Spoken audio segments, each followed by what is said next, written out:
আমিও ভালো আছি। আমরা আজকে আবার সেই বাংলা ক্লাসে ঢুকবো। বাংলা গতকালকে আমরা ক্লাসে কি পড়াইছিলাম? Mother Teresa. মাদার তেরেসা আমাদের সবটুকু পড়ানো হয় না। গত ক্লাসে আমরা পড়াইছিলাম লেখক পরিচিতি, পাঠ পরিচিতি এবং কি পাঠের কিছুটা অধ্যায় আমরা পড়েছিলাম। যতটুকু পড়েছিলাম সেখানে কি কোন পর্যন্ত গেছিলাম? সাজেদা খাতুনের পরিচয়, মাদার তেরেসার পরিচয় এবং তার সম্পর্কে কিছু তথ্য আমরা জেনেছিলাম। কতটুকু গিয়েছিলাম? তিনি যে কলকাতা যে স্কুল করেছিলেন, মিশনারিজ স্কুল, সেখানে তিনি 17 বছর শিক্ষকতা করেন এবং কি করেন? 17 বছর শিক্ষকতা করেন এবং স্কুলের ছাত্রছাত্রীদের মানব সেবার জন্য উৎসাহিত করে তোলেন, তাদেরকে যেন আরও তারা যেন মানব সেবায় ব্রতী হয় সেই শিক্ষা তিনি দিতেছিলেন। এই পর্যন্ত আমরা করেছিলাম। আমরা আজকে তার পরের থেকে যাব। বাংলার মানুষের দুঃখ দুর্দশা মাদার তেরেসাকে খুব বিচলিত করেছিল। মানুষের সেবায় আরও কাজ করার জন্য মনে খুব তাগিদ অনুভব করেছিলেন। অবশেষে 1948 সালে লরেটা থেকে বিদায় নিয়ে তিনি শুরু করলেন একেবারে গরিবদের সেবা কাজ, অর্থাৎ মানব দরদী ছিলেন। দরিদ্র মানুষকে দেখলে তার ভিতর মায়া, মমতা, স্নেহ, ব্যথা আরও বেশি করে জেগে উঠত। তিনি গাউন ছেড়ে পরলেন শাড়ি, অর্থাৎ তিনি বাঙালি মহিলাদের মতন শাড়ি পরলেন। আগে তিনি যখন নাম শিক্ষা গ্রহণ করেছিলেন তখন তিনি কি পরতেন? গাউন ছেড়ে তিনি শাড়ি পরলেন, বাঙালি নারীর পোশাক। সেই থেকে 3টির বেশি শাড়ি তার কখনোই ছিল না। একটি পরার, একটি ধোয়ার, আর একটি হঠাৎ দরকার কিংবা কোনো উপলক্ষের জন্য রেখে দেওয়া, অর্থাৎ 3টে শাড়ি ছিল। একটা পরতো, একটা ধুতো, আর একটা রেখে দিত ঘরে, যে কখনো যদি কোথাও যাওয়া লাগে তখন সেই শাড়িটা পরে তিনি যাইতেন।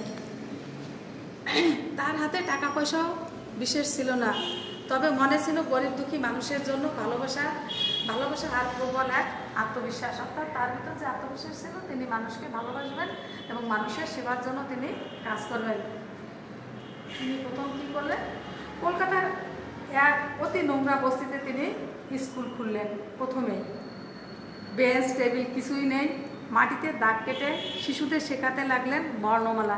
একেবারে বর্ণমালার থেকে সেই ক খ থেকে তিনি বাচ্চাদের এনে এইগুলো শেখাতে লাগলেন।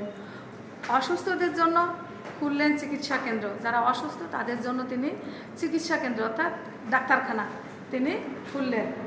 ধীরে ধীরে সাহায্যের হাত বাড়িয়ে দিলেন অনেক মানুষকে, অর্থাৎ মাদার তেরেসার এই কাজ দেখে আশেপাশে যারা ছিল তারা খুব অনুপ্রাণিত হলো এবং তারা মাদার তেরেসার এই কাজের দিকে তাদের সাহায্যের হাত বাড়িয়ে দিলেন। মাদার তেরেসার কাজের পরিধি ক্রমাগত বেড়ে চলল। তার সঙ্গে যোগ দিলেন আরও এক নাম তো বোঝো, যারা মানে সংসার ধর্ম ত্যাগ করে মানুষের সেবায় আত্মনিয়োগ করেন। তাদের নিয়ে তিনি গড়ে তোলেন মানব সেবা সংঘ, যার নাম হচ্ছে মিশনারিজ অফ চ্যারিটি। তিনি যে সংঘটি গড়ে তোলেন সেই সংঘটির নাম ছিল কি নাম? Missionaries of charity. Missionaries of charity.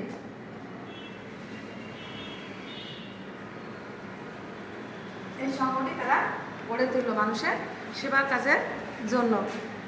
সবচেয়ে যারা গরিব, সবচেয়ে করুণ যাদের জীবন, তাদের সেবা করার ব্রত ছিল মাদার তেরেসা। ওই যে বললাম, মানব দরদী, মানুষের দুঃখ দুর্দশা দেখলে তার মন কেঁদে উঠত।